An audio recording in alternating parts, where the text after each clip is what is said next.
A shy rancher hired a tall Navajo woman as a cook. 1 week later, she did something to him.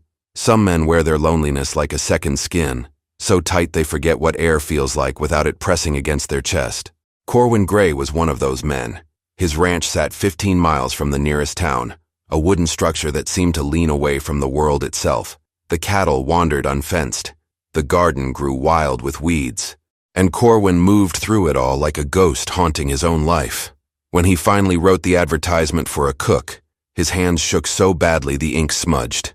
He needed help.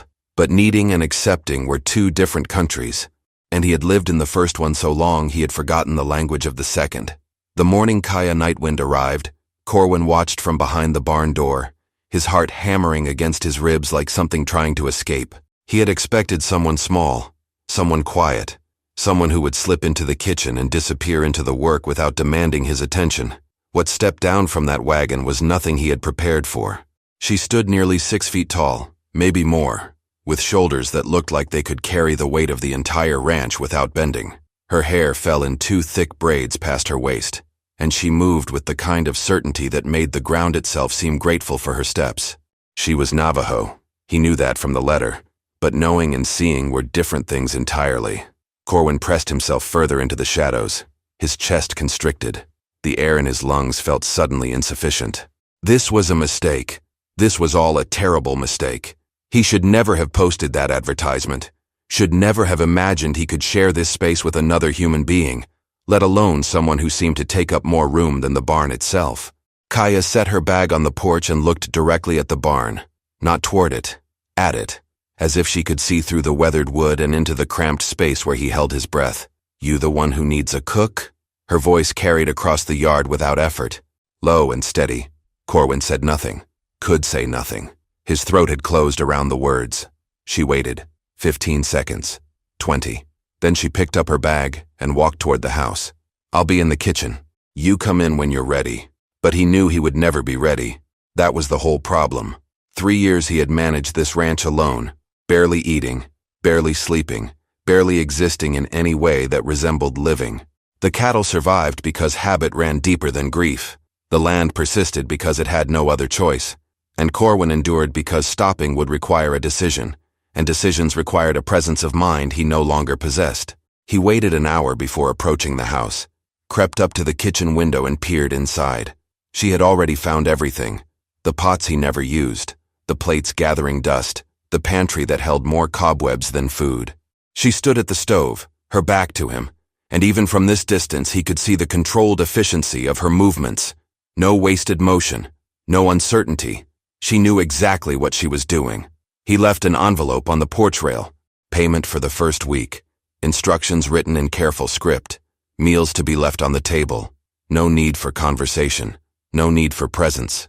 Just food and distance, and the understanding that some arrangements worked best when both parties pretended the other barely existed. When he checked back an hour later, the envelope was gone. In its place sat a plate covered with cloth. Beneath it, bread still warm from the oven and meat that smelled like something he had forgotten food could be. Next to the plate, a note in handwriting that looked like it had never questioned itself. "Eat all of it." Corwin picked up the plate with trembling hands, carried it to the barn where he took his meals now, sat in the hay and unwrapped the cloth. The bread was perfect, the meat seasoned in ways he did not recognize. His stomach cramped with hunger he had been ignoring for so long it had become part of his baseline existence. He ate 3 bites and stopped, set the plate aside, pressed his palms against his eyes until colors burst behind the lids. He did not deserve this, did not deserve warm bread or seasoned meat or the kindness of someone taking the time to cook for a man who could not even look her in the face. Sarah had done that, had filled this kitchen with smells that made the house feel like something other than shelter. And when she died, he had let that die with her, let everything die with her except the breathing, which continued against his wishes. The sun dropped toward the horizon. Shadows stretched long across the yard, and somewhere in that house, a woman he had never truly met cleaned up after making food for a man she had never truly seen. Tomorrow would be worse. Tomorrow he would have to maintain this impossible distance while she moved through spaces that used to be his alone. Tomorrow he would have to pretend that having another person within 100 yards did not make his skin feel like it was trying to crawl off his bones. He did not know how he would survive a week of this. did not know how he would survive a single day. But the alternative was starving to death in a barn surrounded by land he could no longer work and animals he could no longer feed. So he would try, would maintain the distance, would leave notes and take plates and never ever let her see the man behind the carefully constructed walls. What he did not know, could not know, was that in 6 days, everything would change. That distance would become impossible, that walls crumble fastest when the foundation gives out, and that sometimes the thing you fear most is the only thing that can save you. Inside the house, Kaya washed the dishes and looked out toward the barn. She had seen men like this before, men who carried weight that had nothing to do with muscle and everything to do with memory. Her grandmother had taught her to recognize the signs, the way they moved like they were always apologizing for taking up space, the way they avoided eyes like eye contact could burn, the way they breathed shallow, as if deep breaths might crack something open they had spent years sealing shut. She dried the last plate and set it in the cupboard. Tomorrow she would cook breakfast, leave it on the table as instructed, pretend she did not notice the plate from tonight sitting on the porch rail with 3/4 of the food uneaten, pretend she did not see him watching from the shadows, pretend that the man who hired her was anything other than someone drowning on dry land. But Kaya did not pretend for long. It was not in her nature, and something in her gut told her this arrangement would not last in its current form. Something would break. Something always did when people tried to maintain walls that were never meant to stand. She just did not know how soon that breaking would come, or how high the cost would be when it did. The second morning, Corwin woke before dawn and immediately felt the wrongness of another presence in his space. Someone was moving in his kitchen. Someone was breathing his air. Someone existed in the same 100 yards of earth he occupied, and his body responded like she carried a disease he could catch through proximity alone. He dressed in the dark and slipped out through the barn's back entrance, took his tools, and headed toward the farthest fence line. If he timed it right, he could work until noon, return when she would be resting, grab whatever food she left and disappear again before their paths crossed. It was a coward's plan. He knew that. But cowardice had kept him alive this long, and he saw no reason to abandon a strategy that worked. What Corwin wanted was simple: food without conversation, help without obligation, a body moving through his space that somehow remained invisible. He wanted her to cook and clean and exist in a way that did not require him to acknowledge that she was real, that she had thoughts, that she might form opinions about the pathetic man who paid her to pretend he did not exist. But Kaya wanted something different. Not conversation exactly. Not friendship. She had not come here seeking connection. She had come because the pay was fair, and the isolation suited her own purposes. What she wanted was to do her job without the absurd dance of avoidance. She wanted him to eat the food she prepared, to stop leaving plates 3/4 full like some kind of silent protest against nourishment itself. She wanted basic human efficiency in an arrangement that should have been straightforward. By the third day, patterns had emerged. Corwin left before sunrise, returned after dark, communicated exclusively through notes written in cramped handwriting that looked like it was trying to disappear off the page. Thank you. Excellent meal. Please reduce portions. Each word carefully chosen to convey gratitude while maintaining maximum distance. Kaya responded in kind, left notes of her own. Eat more. You're too thin. Working on empty stomach dangerous. Her handwriting took up more space than his entire notes combined. Each letter formed with the same confidence she carried in her body. She cleaned the house because the dust offended her, not for him. She organized the pantry because chaos made cooking inefficient, not for him. She repaired the sagging porch step because it was dangerous and she refused to break her ankle for someone else's negligence, not for him. But she also watched, could not help watching, because something about Corwin Gray pulled at a thread in her chest that she thought she had cut years ago when she left her grandmother's house. He reminded her of her cousin after the incident no one spoke about. The way he moved through space like he was constantly apologizing, the way his hands shook when he thought no one could see, the way he existed at half volume as if turning himself down might make him disappear entirely. On the fourth morning, Kaya rose early and positioned herself on the porch, waited. When Corwin tried to slip past in the pre-dawn darkness, she spoke. "You're going to collapse out there." He froze. Actually froze mid-step like her voice had turned him to stone. Did not turn around. Did not acknowledge her beyond the sudden rigidity of his spine. "I've been watching the plates. You eat maybe a quarter of what I cook. A man can't work land on that little fuel. Nothing, not even breathing that she could hear. I'm not trying to talk to you, she continued, her voice level. I'm trying to keep you from dying on my watch. Because if you pass out in some field and the coyotes get to you before someone finds you, that becomes my problem. His shoulders lifted. A breath finally. Then movement. He walked away without responding. Disappeared into the darkness like she had never spoken at all. Kaya sat back in her chair. This was worse than she thought. Whatever lived inside Corwin Gray had teeth, had dug in deep, and she recognized that particular brand of pain because she had seen it before. In her uncle after the long winter. In her brother after the accident that took his best friend. In herself, once, when she was younger, and thought grief could be outrun. She went inside and made breakfast. Eggs, bacon, bread. More than one person could reasonably eat. Left it on the table with a note that said only, all of it. When she checked later, the plate was gone. When she checked the porch, she found it there. Empty except for a folded piece of paper. She unfolded it. 3 words in that cramped handwriting. I'm trying. Kaya stared at those words for a long moment. They were the first honest thing he had said since she arrived. The first acknowledgement that this arrangement was not working. That he was not working. That something fundamental was broken, and had been broken for so long that working felt like a foreign language. She folded the note and put it in her pocket. Tomorrow she would push harder. Would find a way to make him see that whatever he was doing to himself in the name of penance or grief, or whatever story he told himself at night, it was not sustainable. The body did not run on guilt. The land did not care about emotional pain. And if he kept starving himself while working from dawn to dusk, he would not make it through the week. What Kaya did not know was that she was wrong about the timeline. He would not even make it through tomorrow.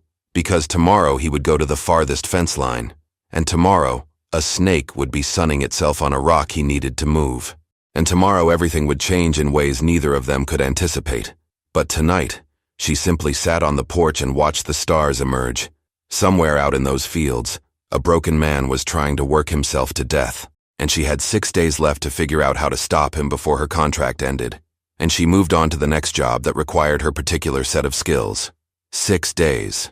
She had no idea how little time that actually was. On the 5th day, Kaya stopped playing by Corwin's rules.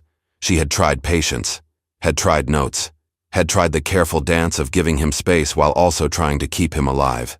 None of it was working. The man was withering before her eyes, and she had spent too many years learning how to read the signs of a body giving up to ignore what she saw now. So when she heard him in the barn that morning, she walked straight to the door and opened it. Corwin was saddling his horse. His hands fumbled with the straps, twice, 3 times. The leather kept slipping through his fingers like his grip had forgotten how to hold. We need to talk, Kaya said. He did not look up. Kept working on the saddle with trembling hands that betrayed just how far past exhaustion he had pushed himself.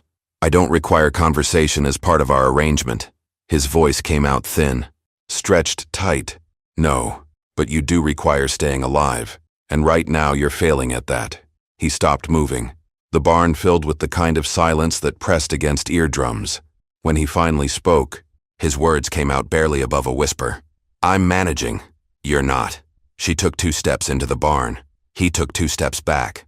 The horse shifted between them, uneasy with the tension. You're working 12-hour days on food that wouldn't sustain a child. Your hands shake. Your breathing is shallow. You move like every step costs you something you can barely afford to spend. That's not your concern.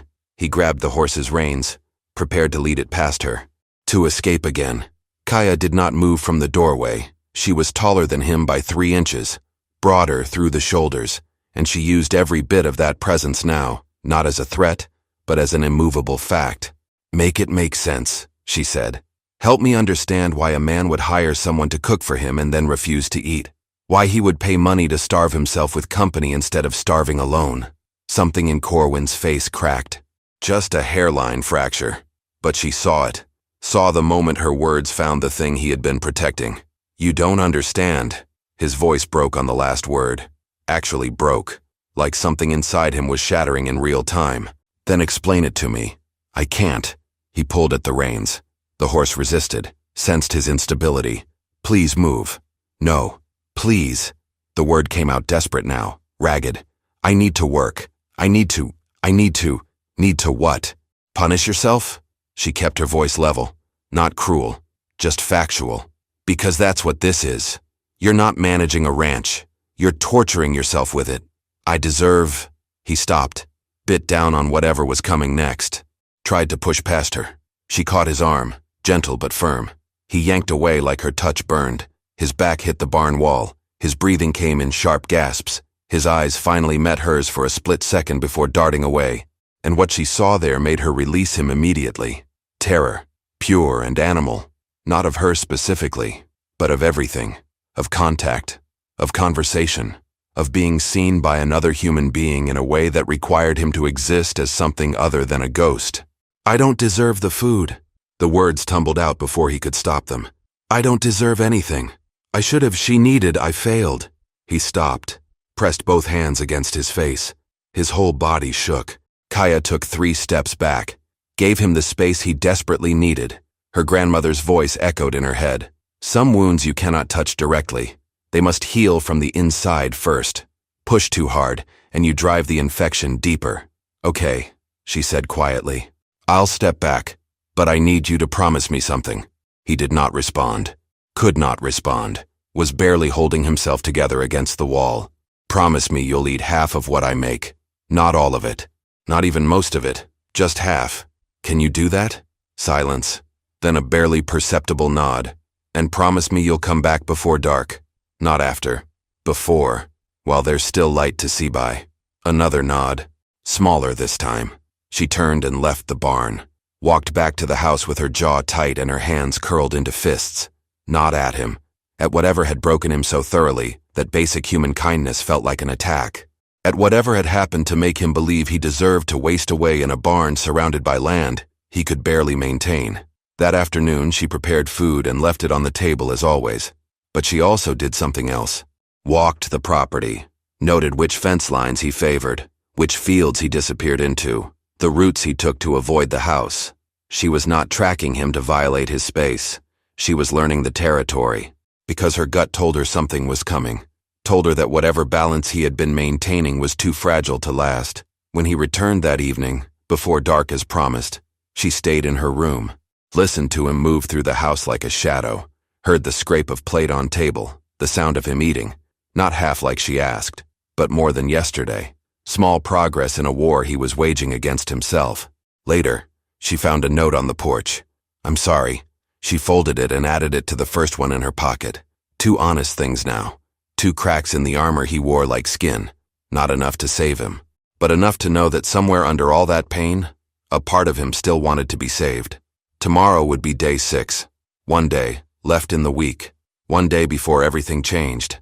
And she had no idea that tomorrow he would ride out to the farthest fence line where the terrain turned rocky and the snakes came out to sun themselves on warm stones.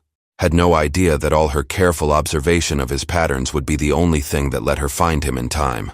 Tonight she simply sat in the dark and wondered what could break a person so completely, and whether anything she did in the next 24 hours would matter at all. Day 6 began like all the others. Corwin woke before dawn, avoided the house, and headed toward the farthest fence line where the land turned rocky and uneven. He told himself he was checking the posts, that the cattle needed better boundaries, that this had nothing to do with putting maximum distance between himself and the woman whose presence made his chest feel too small for his lungs. The work was familiar, physical. It required no thought beyond the immediate task. Move the stone, check the post, tighten the wire, repeat. His hands had stopped shaking as badly. Yesterday he had eaten half the breakfast she made. This morning he had eaten a bit more. Small victories in a war he was losing, but victories nonetheless. He bent to lift a large flat stone that had rolled against a post, grabbed it with both hands, lifted, and that was when he saw the snake. It was coiled in the shadow beneath the stone, a rattlesnake, thick-bodied and furious at being disturbed from its sun-warmed resting spot. It struck before Corwin could drop the stone, before he could move, before his brain could process the danger. Fangs sank into his left calf just above his boot. The pain was immediate and electric. He stumbled backward, dropping the stone. The snake retreated into the rocks, its rattling warning far too late to matter. Corwin looked down at his leg, 2 puncture marks, blood already welling up around them. His heart rate spiked immediately, pumping the venom through his system faster. He knew the statistics. Out here, alone, at least an hour ride from the house, the venom would spread. His leg would swell. The pain would intensify. He needed to slow his heart rate, needed to stay calm, needed to get back before the symptoms became debilitating. Corwin grabbed the fence post and pulled himself upright. His leg already felt wrong, heavy, hot. He untied his horse with fumbling fingers and somehow managed to pull himself into the saddle. Every movement sent fresh agony through his calf. The horse sensed his distress and shifted nervously. "Easy," he whispered. His own voice sounded distant. "Easy. Just get me home." He turned the horse toward the ranch and urged it forward. The ride back became a blur of pain and failing consciousness. His vision narrowed. The world tilted. He gripped the saddle horn with both hands and focused entirely on staying upright. If he fell out here, that would be the end. The coyotes would find him before anyone else did. Halfway back, he started to lose time. The sun jumped positions in the sky. The landscape repeated itself. Or maybe he was going in circles. His leg had swollen so tight against his boot that the leather cut into flesh. Nausea rolled through him in waves. Cold sweat soaked through his shirt despite the heat.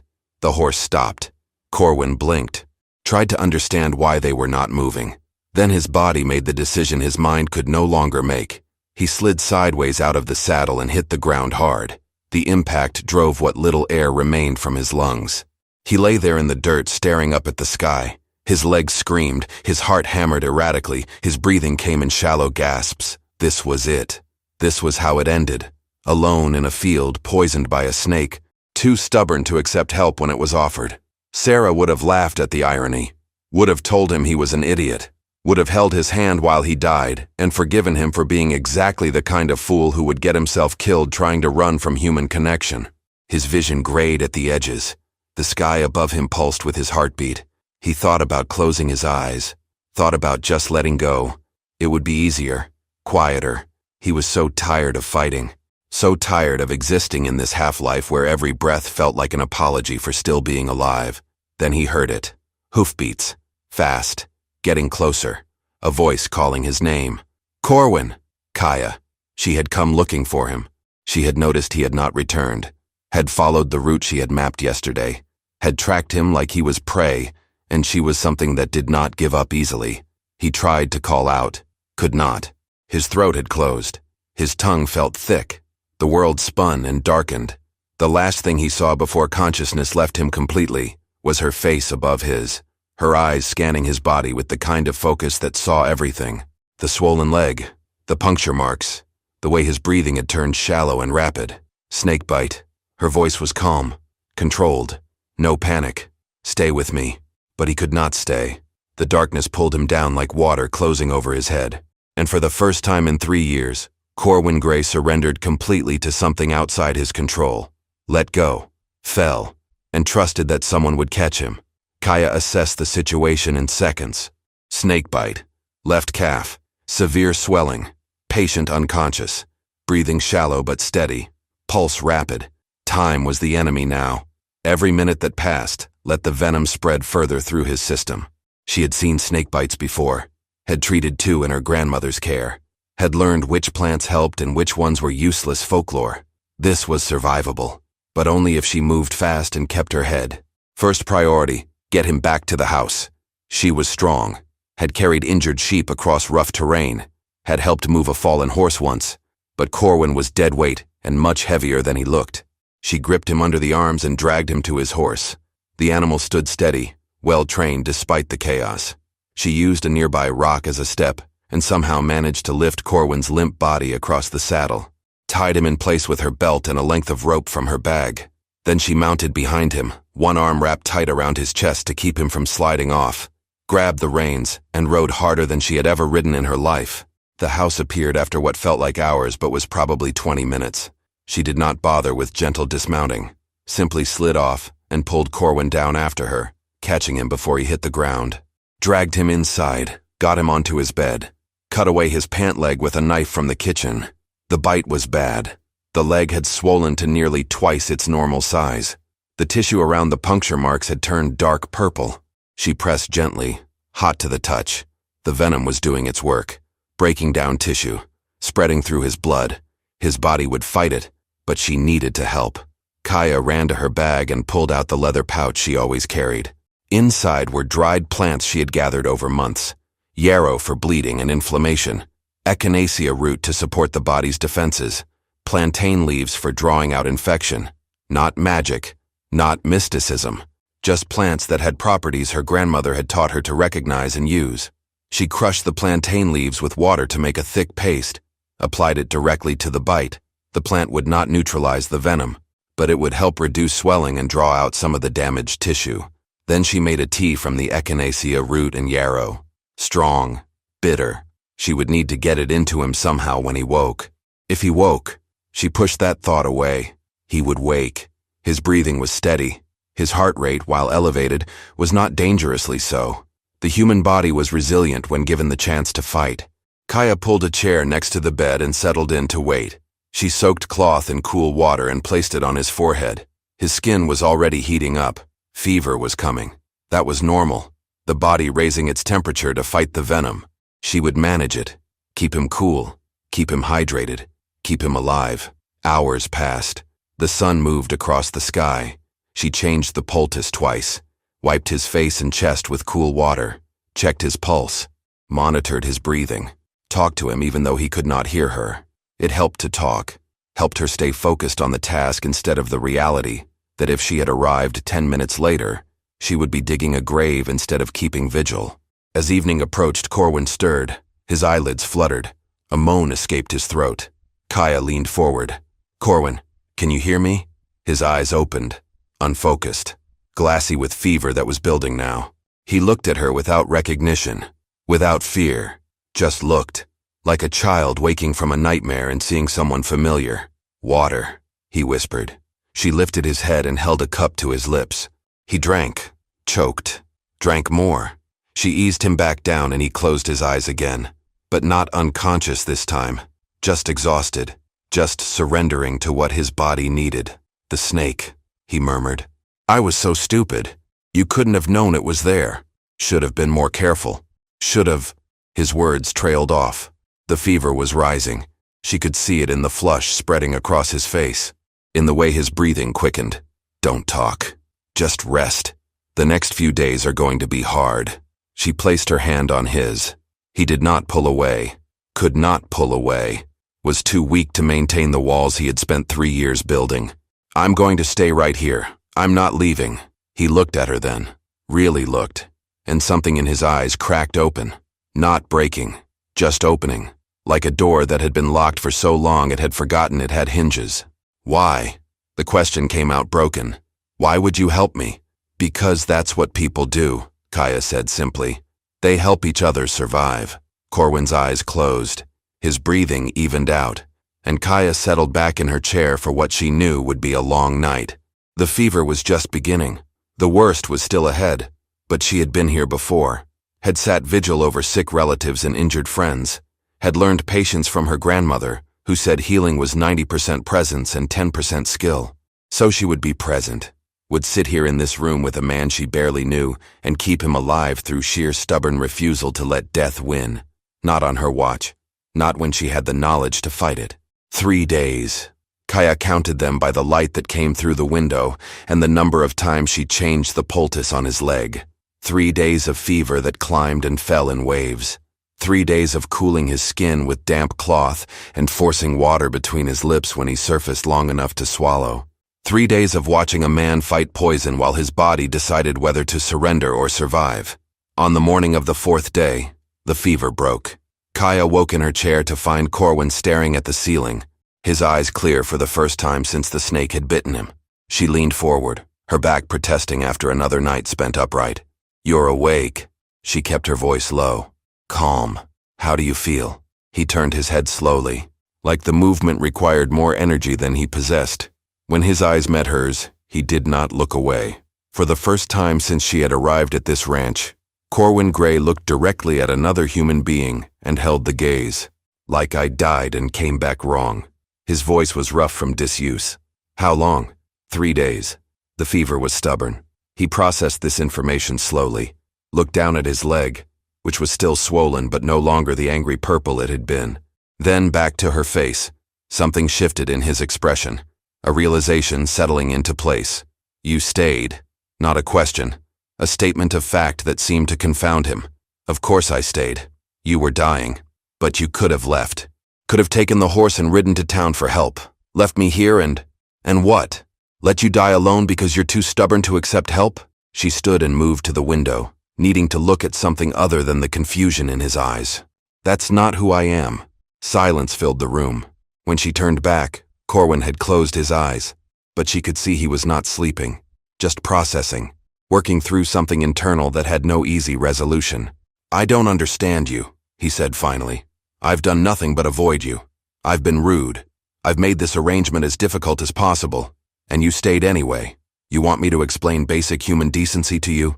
I want to understand why you would waste 3 days keeping alive a man who clearly doesn't want to be kept alive. There it was. The truth he had been carrying since she arrived. Maybe longer. The weight that made him move like he was apologizing for taking up space.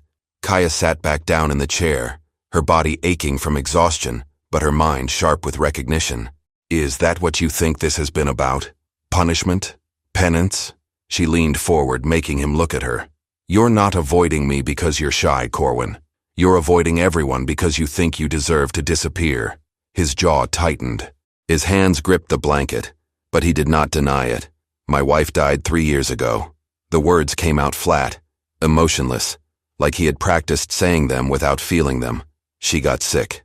Fever, like what I just had, but worse. Lasted 2 weeks. I did everything I could. Rode to town for medicine, made her comfortable, sat with her, and she died anyway.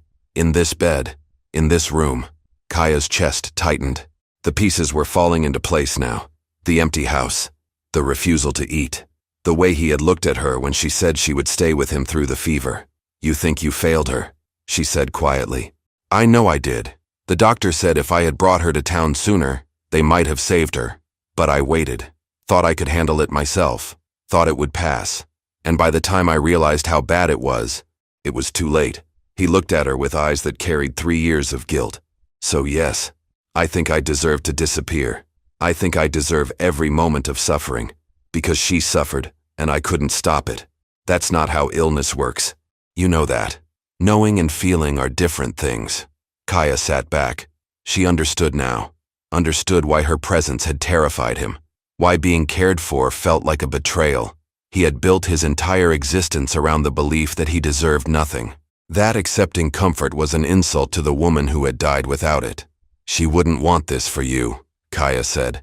Whatever else I know about loss, I know that. The people we lose don't want us to die with them. You didn't know her. No. But I know grief. I know what it looks like when someone turns pain into identity.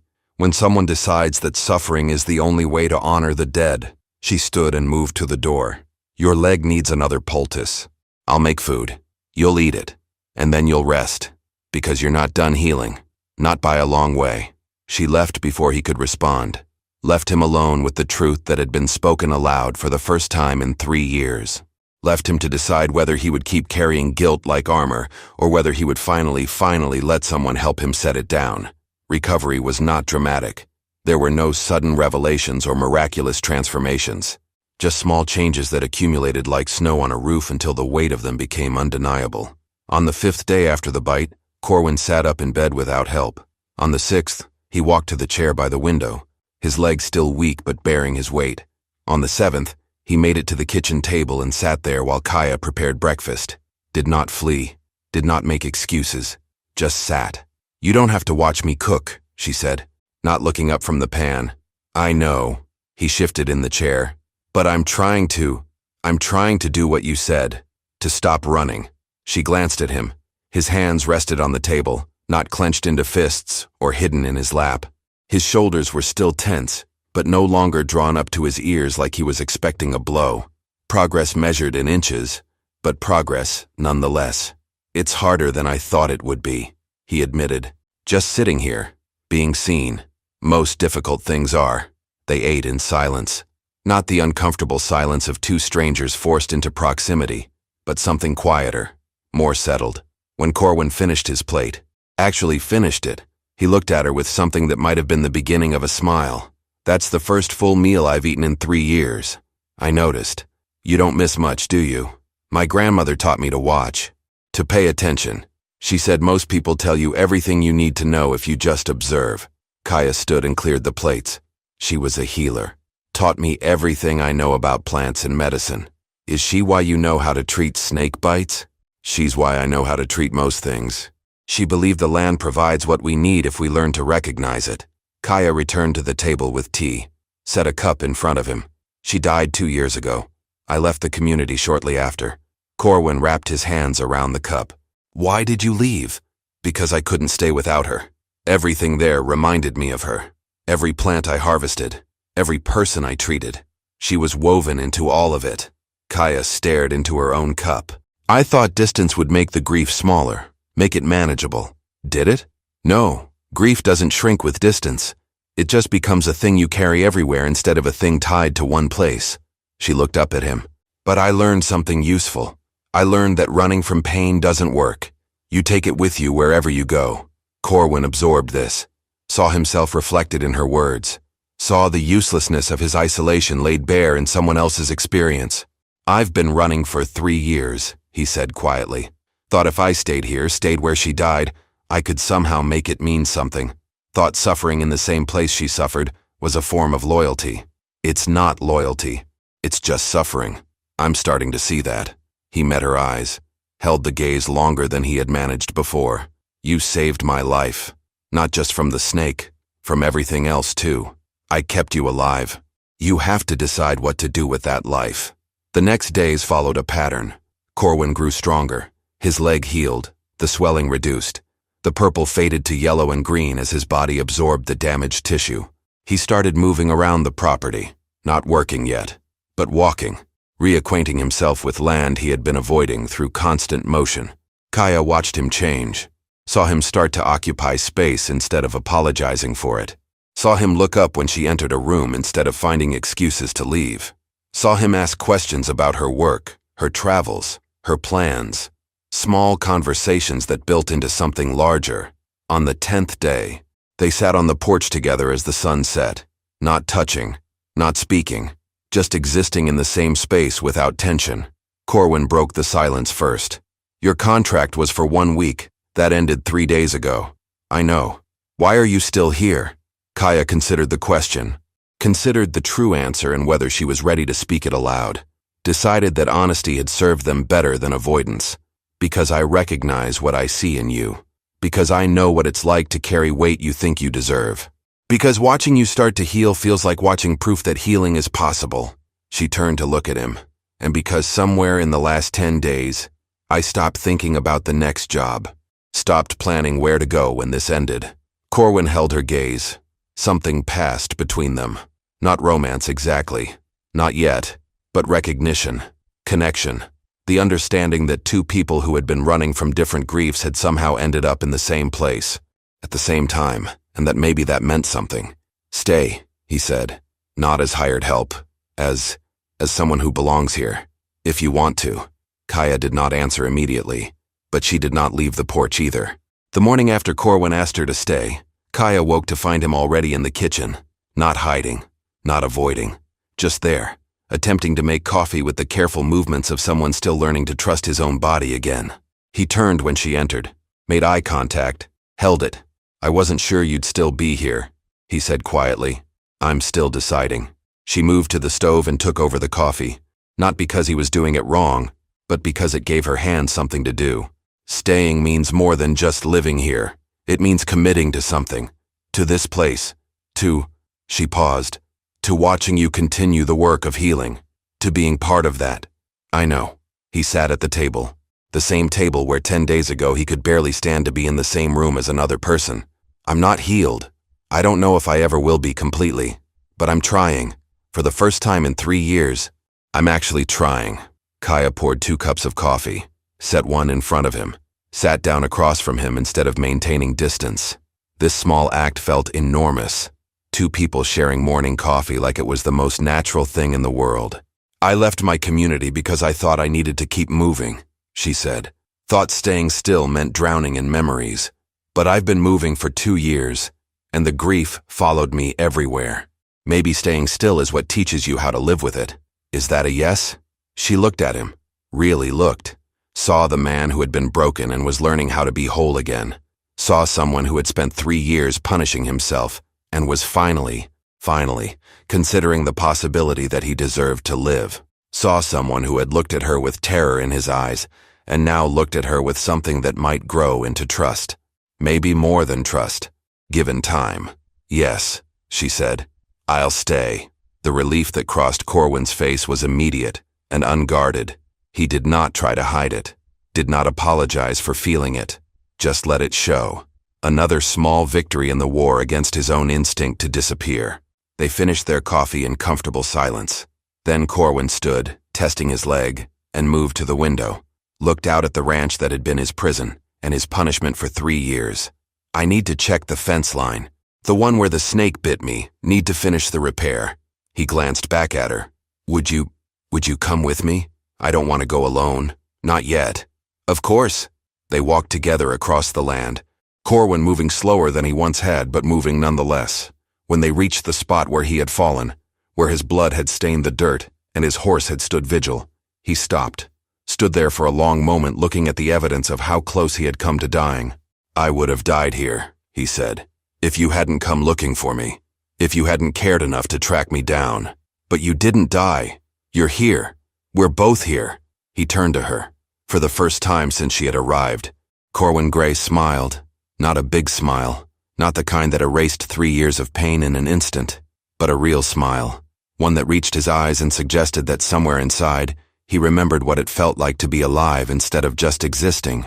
Thank you, he said, for everything, for staying through the fever, for not giving up on someone who had given up on himself, for being exactly what I needed even when I didn't know I needed it. Kaya reached out and took his hand. He did not pull away, just held on. 2 people who had been running from grief in different directions, standing together in the place where one of them had almost died, choosing instead to live. They had a long way to go. Healing was not linear. There would be hard days ahead, days when the old patterns tried to reassert themselves, days when grief felt too heavy to carry, but they would face those days together, would build something new in the space where pain had lived for too long.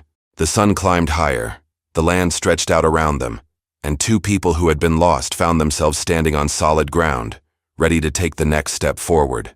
If you enjoyed this story, click the video on your screen now to watch another unforgettable tale from the Old West, where courage and redemption collide in ways you never expected. Don't forget to subscribe and consider a super chat to help us keep bringing you more stories like these. Your support means everything to us.